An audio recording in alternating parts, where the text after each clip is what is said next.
With that said, we're gonna go into inflation. So let me get some of this stuff off the screen. I still think people don't have a good understanding what inflation is, because they think of inflation as a price increase, and it's not. It's more a repricing of goods and services. And when I say repricing, I'm gonna give you an example. And we could use these pots as, yeah, let's use these pots. I got one pot here is worth $10, right? If the bank prints some more money, this could be $10 trillion or $100 trillion. It doesn't matter. And then the pot could represent all the goods and services that we produce on the planet. The point is to get you to understand how inflation actually works, right? So you got the pot. If the bank prints money at a faster rate than we could produce pots, let's say we produce 2 pots. We got 2 pots in the system now, and this, like I said, it represents goods and services, so don't trip about it. When we print money, we print an additional $40, right? Before, one pot was $10. Now if you divide it out, this is the world's economy and all the money in the world. If you divide this out, you balance this equation, the pots now cost $20 each. Now, are the pots really more expensive, or is the tool we use to measure the value of the pot just went up? It went up, it inflated. And the inflation that happens devalues the money itself, because just a while ago I could use $10 to buy one pot. Now I need $20. And nothing has changed with the pot. It's still the same pot. And this is what happens with governments and banks and the whole financial system on a whole. It is the reason why we don't know the price of anything. We really don't. We're just guessing.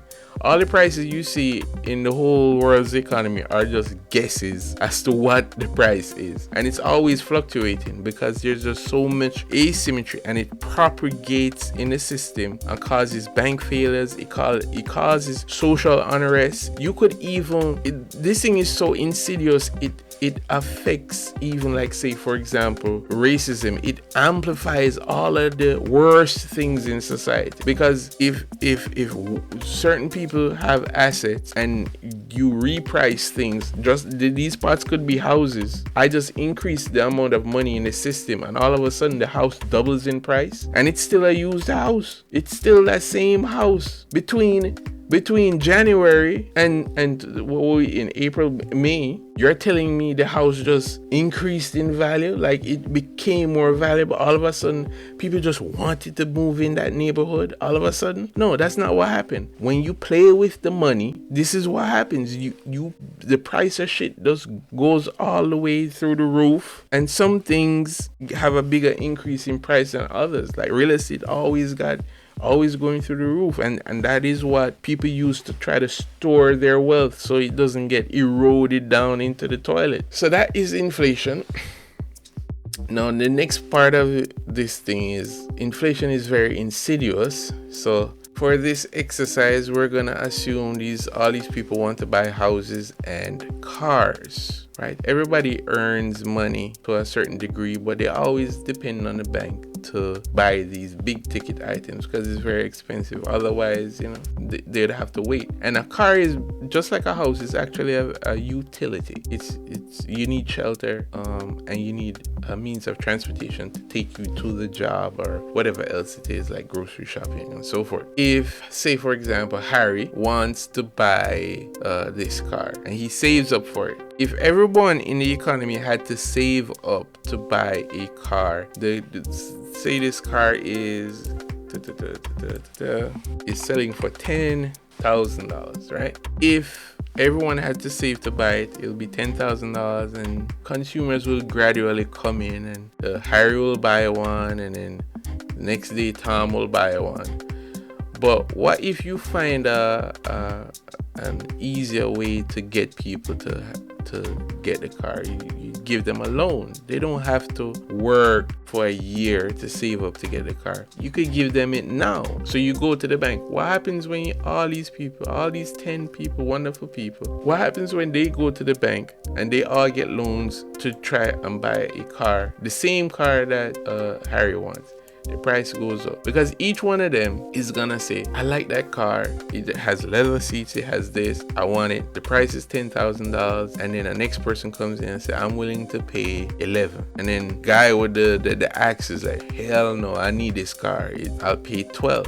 So the car moves from $10,000 to $12,000. And this is what I would consider artificially raising the price of things based on loans. So this is generally how inflation works. So if you print money into the system, basically you're putting more money for people to bid on things they want. And when the price of stuff, the supply and demand reaches equilibrium, you get to the price of the item. So for example, if I get money and I'm grocery shopping, this is how the Walmarts or wherever place you go to establish the price of a product. If the product goes on the shelf and it's taken off the shelf, people buy it immediately and the shelf is empty, and it takes Walmart a week, and it doesn't matter, like Walmart, Target, whatever, it takes them a week to replenish the supply of that particular product. There is no other supplier that is able to restock their shelves faster than a week. It means the price of the product is too expensive. So they have to price the product in such a way that it moves, but it moves at a pace where they're able to replace it. So the shelves don't ever look empty. It always looks full. There's a psychological thing when it comes to pricing. And I see it when I go purchasing stuff in a supermarket. There are points when I want strawberries. You could get a small container of strawberries for maybe like, I think $5 or something like that. And then there's this next point in the year where they're like 2 for 1. You get 2 containers of strawberries for $5. And at that point in time, maybe it's the season where they have more strawberries in abundance. Like there are more strawberries coming from the farms. So the price has to go down. But the moment strawberries become scarce, the price goes up. And I've seen situations where I'm in the supermarket and I'm looking at the price of strawberries and say, I like strawberries, but whatever, I'll just get some grapes and whatever. That's enough. And I skip the strawberries because I'm just looking at the price. I'm like, I'm not gonna pay no damn $12 for some strawberries. Let me get some blueberries instead. Let me get something, and let me get a couple mangoes instead. So everyone has that experience with everything we purchase. It happens with clothes, it happens with cars, houses, everything. There is a shelling point where we decide we're not gonna purchase stuff. And it is the retailer's job to find that balance where it is expensive enough for us to bitch about the price, but it's not too expensive for us to purchase it. You know who is perfect at doing that? Apple. There's no person I know that is happy about the price of Apple products. They bitch about it all the time, but they pay the price. So Apple knows how to find that equilibrium. They know how to squeeze money out of you. That is how inflation works. If you go to the bank, you could even look at this from an example of a credit card. If no one here wants the car to buy, the price of the car will remain the same. If all of them decide they're gonna swipe your credit card, the price goes up. So that's inflation itself. Now, inflation is, and this is the most important part of inflation is a compounding instrument.